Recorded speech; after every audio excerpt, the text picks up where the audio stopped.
L'histoire alternative, c'est cool. Le fait de changer un petit détail pour modifier le monde dans des proportions énormes, je trouve ça fascinant. Parfois il suffit de déplacer une branche, un iceberg, de mettre en retard une seule personne, ou bien de changer la météo pour déclencher un effet papillon qui rend le monde méconnaissable. Et s'il y a un truc que j'aime encore plus faire, c'est de rendre ces changements crédibles. Mais je me suis souvent rendu compte que c'était un exercice très compliqué. Par exemple, pour faire gagner Napoléon à Waterloo, il faut non seulement trouver un moyen de changer l'issue de la bataille, mais pour l'après, si on veut que l'empereur reconstruise son empire, il faut également dans notre histoire changer l'état d'esprit de tous les souverains européens de l'époque. Bref, tirer une quantité invraisemblable de cheveux, tout ça pour aboutir à un assemblage plus ou moins crédible qui ne peut faire sens que dans un scénario de fiction. Et c'est exactement ce genre de scénario dont nous allons parler aujourd'hui. Des histoires alternatives, super fun à imaginer, mais qui auraient nécessité beaucoup trop de changements historiques pour être réalistes. Une partie de ces scénarios d'ailleurs viennent de mes anciennes vidéos, donc si je développe l'un d'entre eux, je la référencerai si vous voulez voir une version plus complète. Mais Hitler peintre là, des Romains avec des iPhones, vous devez vous demander d'où est-ce qu'il tire tout ça, Alteris, hein.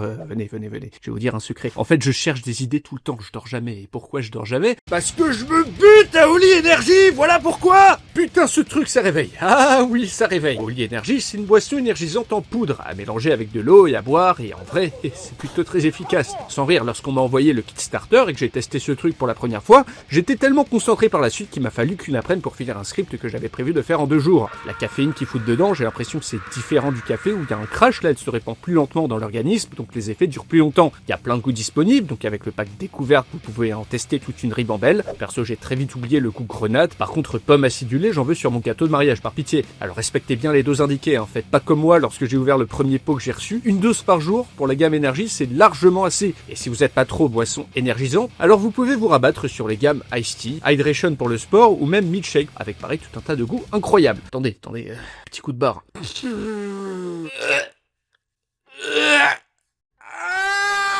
Cliquez sur le lien en description pour bénéficier de moins 5€ sur votre première commande avec le code Alteris5 et avec moins 10€ pour toute commande supplémentaire avec le code Alteris. Vous scannez ce petit QR code en fin de la sponsor, au revoir! Et sur ce, on retourne à nos scénarios impossibles avec en premier, les Aztèques repoussent les Espagnols.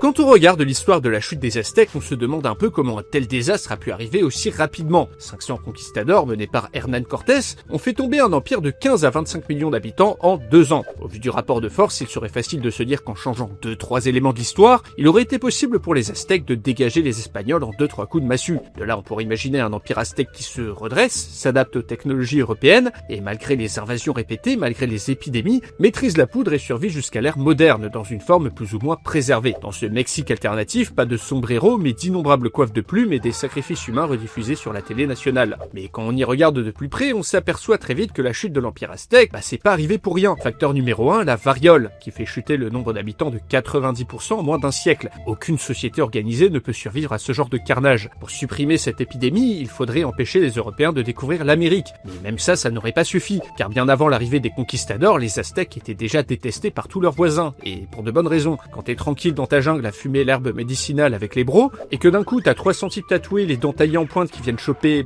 tes bros, ta famille et ton herbe médicinale pour ensuite arracher le cœur à tout ce beau monde en haut d'une pyramide, après un siècle de ce traitement, tu commences un peu à les détester. D'ailleurs, quand Cortés est arrivé, il n'a eu aucun mal à trouver des alliés parmi les tribus locales. Donc même si les Espagnols n'avaient pas posé un seul pied au Mexique, les autochtones se seraient certainement coalisés pour mettre fin à cet empire un peu encombrant. Enfin, les Aztèques étaient bien trop en retard technologiquement par rapport aux Européens, et leur doctrine de guerre fondée sur la capture et pas l'extermination aurait été bien trop longue à changer. Donc même si Cortés avait coulé dans la mer des Caraïbes, les Espagnols auraient fini par envoyer d'autres expéditions qui auraient rapidement fini le boulot que la variole et les autres tribus ont commencé. Quant à laisser les Aztèques tranquilles ou établir des relations commerciales pacifiques avec eux, n'y pensez pas. Les Espagnols à cette époque étaient déjà accros au doux, très très doux goût de l'or. Pour que ce scénario fonctionne, il aurait donc fallu supprimer la variole, l'or des Aztèques, l'hostilité de leurs voisins et la supériorité technologique des Espagnols. D'un autre côté, je sais que la colonisation, c'est pas bien, mais en ce qui concerne les Aztèques, perso, je suis plutôt content qu'ils aient disparu. L'Empire romain ne s'écroule jamais. On arrive sur un des blockbusters de l'histoire alternative, un empire romain qui ne s'écroule jamais et qui survit bien au-delà de l'Antiquité tardive. Et je parle du vrai empire romain, pas les copies Wish, pas les Sudratés, non celui-là, l'énorme bloc sur la carte version Septime Sévère. Imaginez les conséquences. Dans ce scénario, l'empire survit, pas de Moyen-Âge, pas de féodalité, l'Occident n'entre pas dans un âge de déclin et la religion catholique ne devient pas un pouvoir parallèle. Une fois arrivée à l'an 1000, l'Europe est bien plus unifiée que dans notre réalité et dispose de technologies plus avancées. C'est un beau fantasme, mais pour le réaliser, réaliser, il aurait fallu modifier la quasi-totalité de l'histoire tardive de l'Empire. Et comme tout homme qui pense à Rome au moins 6 fois par jour, mon petit cœur a raté un battement lorsque je me suis rendu compte que le déclin était irréversible dès le IIIe siècle après Jésus-Christ. Le problème était avant tout structurel. L'administration de plus en plus rigide peine à diriger un empire trop vaste, l'économie dépendante de l'esclavage subit de plein fouet un effondrement démographique et climatique, et le pouvoir politique devient de plus en plus instable. On ajoute à ça des Germains à gros zizi qui viennent remplacer tout le monde, et vous avez ce cocktail explosif qui menaçait la survie de l'empire tout entier. Pas pour rien qu'il a fallu le couper en deux. Et en l'an 300, la partie occidentale était déjà moins riche, moins peuplée, moins urbanisée que l'Orient. Cet écart s'est construit sur plusieurs siècles, l'Orient et l'Occident n'ont pas affaire aux mêmes problèmes, et un seul empereur ne peut pas être partout à la fois. La séparation était inévitable, et si l'empire était resté unifié, il est probable même qu'il ait chuté bien plus tôt. De toute façon, moi, mon empire romain, c'est vous, bien entendu. Et si l'Europe était devenue musulmane après le siège de Vienne ?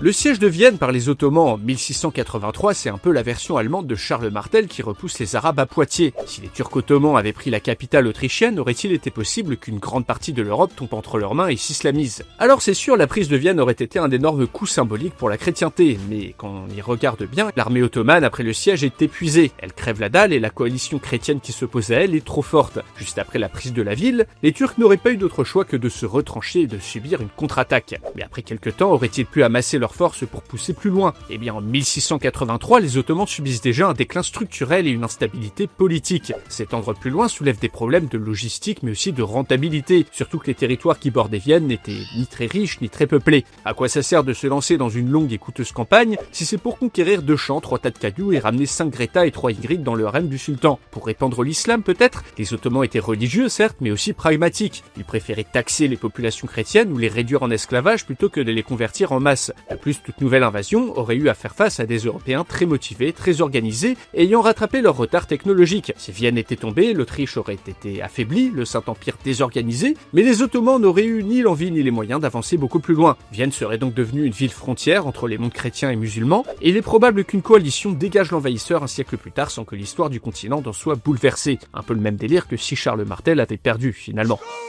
Les Vikings colonisent l'Amérique.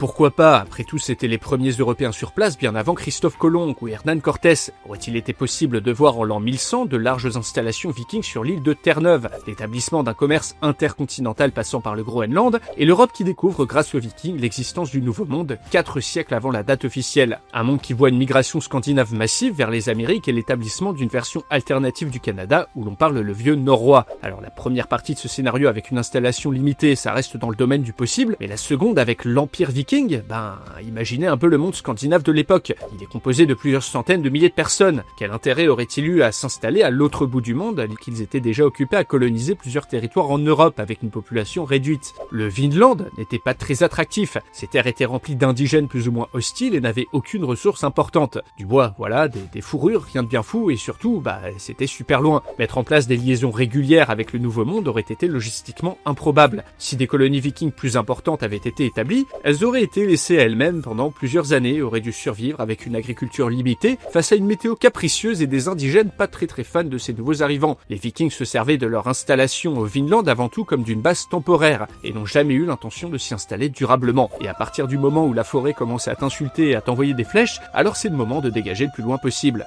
Un internet français.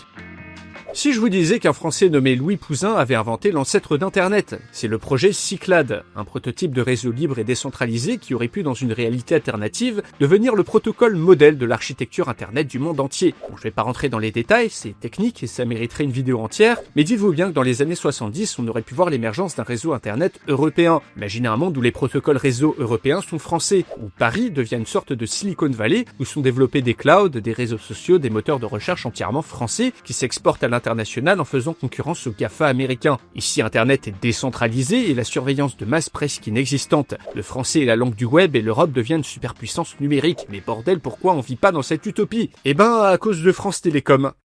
Comme quoi, parfois, certaines blagues s'écrivent toutes seules. À l'époque, l'État, et donc France Télécom, voulait privilégier des projets d'internet centralisés, car le réseau de Louis Pouzin était impossible à contrôler, mais surtout à facturer. Bah oui, si tout le monde a accès au protocole, comment on fait pour extorquer de l'argent aux particuliers? Comment on te vend ta box à 49,99 €? Du coup, le projet a été torpillé par à peu près tout le monde. L'État veut privilégier le Minitel, plus centralisé, les industriels ont peur de perdre leur rente matérielle avec le réseau Pouzin, et enfin les États-Unis imposent ARPANET en utilisant leur supériorité financière et leur vision stratégique claire contre des Européens désorganisés. Cyclade d'un projet passion n'avait littéralement aucune chance face à l'avidité des industriels, mais surtout face au manque de vision stratégique de l'État français qui prendrait au moins 5 réalités alternatives à corriger. Un crève-cœur de voir tout ce potentiel gâché, mais le sujet est super intéressant, et d'ailleurs dites-moi dans les coms si ça vous intéresserait une vidéo sur ce baguette web.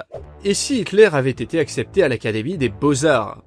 C'est le scénario dont on me parle tout le temps quand je dis ce que je fais dans la vie à de nouvelles personnes. Vous êtes en effet nombreux à avoir lu le livre La part de l'autre d'Eric Emmanuel Schmitt. Si Hitler avait été accepté à l'Académie des Beaux-Arts de Vienne, c'est toute l'histoire qui aurait été changée. Pendant qu'il décide dans son coin, sans lui le nazisme ne se développe pas autant, il prend jamais le pouvoir, pas de Shoah, pas de Seconde Guerre mondiale, telle qu'on la connaît, pas de guerre froide, bref, tout change. Mais même ce scénario pourtant simple ne tient pas la route, car Hitler n'était pas bon en peinture. Alors certes, quand on regarde ça, c'est pas moche, ces tableaux sont pas moches, mais ils sont très banals. Des tableaux comme ça à l'époque, c'était pas original, c'était l'équivalent des images IA d'aujourd'hui. Y a pas d'inspiration, c'est fade, c'est le genre de peinture que n'importe quel artiste de rue sans formation savait faire. Pour entrer aux Beaux-Arts de Vienne, une des écoles les plus prestigieuses de son temps, il fallait à Hitler des compétences beaucoup plus grandes. Et en plus de manquer de créativité, il était mauvais en composition vivante, une des spécialités de l'école. Et tous ces tableaux, quand on y regarde de plus près, c'est que des bâtiments. Et même s'il avait réussi en soudoyant un juge, il n'aurait sûrement pas eu une carrière bien fructueuse. Il aurait toujours été frustré et peut-être même qu'il serait retombé dans le nazisme à un moment ou à un autre. En fait, comme le lui a dit un des examinateurs des Beaux-Arts, il se serait bien plus épanoui en concevant des bâtiments, parce que pour le coup, il avait un vrai talent pour ça. C'est pas pour rien que, dans la réalité, il avait fait une priorité de son grand projet de reconstruction de Berlin. Il y intervient personnellement, dessine des croquis, fait des corrections, passe un temps fou avec Albert Speer, le maître d'œuvre, donc Hitler l'énorme peintre, pas moyen. Par contre, Hitler l'énorme architecte, ça aurait pu fonctionner et ça aurait été bien mieux pour à peu près tout le monde sur Terre. L'Europe de l'Ouest est conquise par les Mongols.